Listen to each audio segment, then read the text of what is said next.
Dan kita juga berdoa semoga segala ujian, khususnya penyakit yang tengah kita hadapi bersama saat ini, COVID-19 atau yang dikenal dengan Corona, diberikan kekuatan kita semua untuk menghadapi musibah ini, khusus.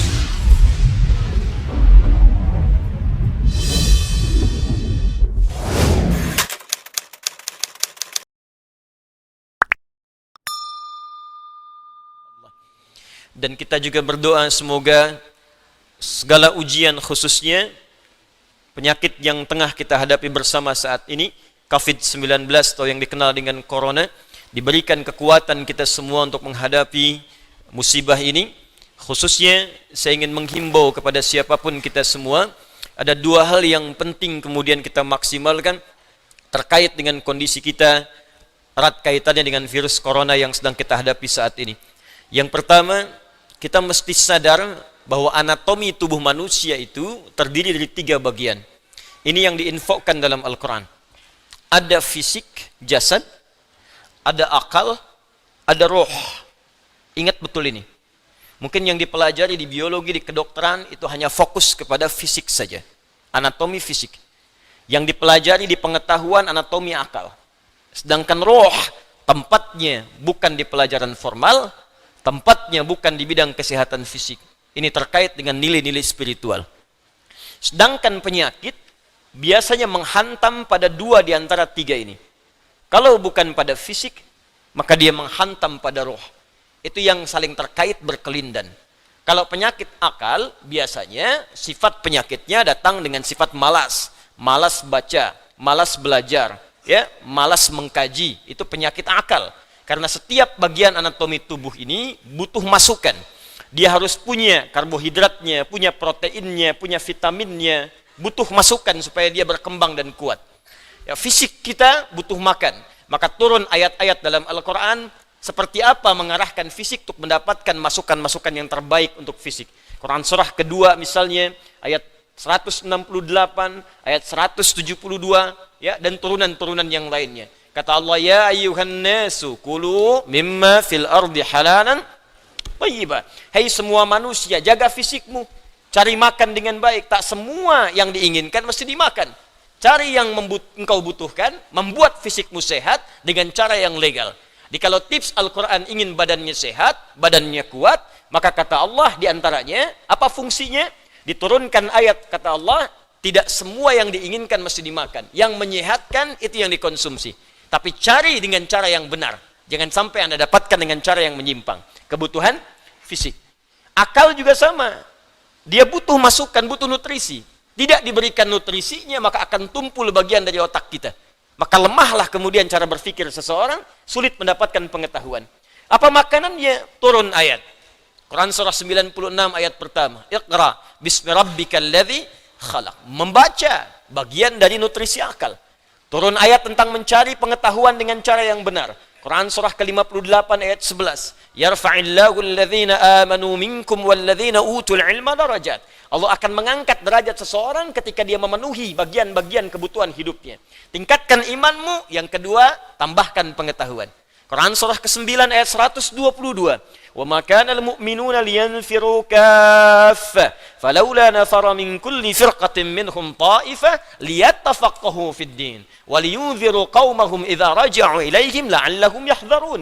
Kata Allah, ayo belajar sampai paham, sampai mengerti. Kalau sudah pandai, balik ke kampung masing-masing, ajarkan orang di kampung supaya mendapatkan pengetahuan yang serupa. Nutrisi terkait akal. Ruh tidak banyak dipelajari. Sejak zaman Nabi orang bertanya pada Nabi SAW, Muhammad, apa esensi roh? Bagaimana sifatnya? Bagaimana bentuknya? Apa nutrisinya? Turun Quran surah ke-17 ayat 85 untuk menjawabnya. Yas'alunaka 'anir ruh.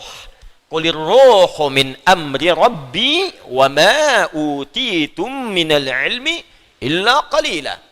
Muhammad SAW, mereka semua banyak bertanya kepadamu tentang esensi roh. Katakan pada mereka, roh itu urusanku. Semua infonya hanya dimiliki Allah subhanahu wa ta'ala. Dan kalian tidak diberi pengetahuan kecuali sedikit. Sedikit untuk urusan fisik, silahkan. Ya, gali, analisis terkait tentang fisik, bedah. Dapatkan kebutuhannya, teliti bagian-bagiannya, dapat kita infonya. Tentang akal silahkan temukan, kreasi. Dapatkan ciri-ciri pengetahuan yang baru, bidang-bidangnya, turunan-turunannya. Tapi roh, kata Allah, hanya aku yang tahu nutrisinya. Maka diturunkanlah kemudian nutrisi roh untuk menguatkan nilai spiritual seseorang yang bisa menguatkan fisik dan akalnya. Awas, hati-hati ya.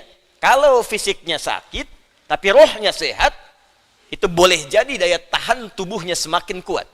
Dalam arti, bisa jadi, walaupun fisiknya kurang sehat, tapi rohnya kuat, dia bisa menjalani kehidupan dengan baik. Tapi kalau rohnya sakit, walaupun fisiknya terlihat sehat, sesungguhnya dia dalam keadaan selemah-lemahnya dalam beraktivitas. Nanti kita akan buktikan. Ya.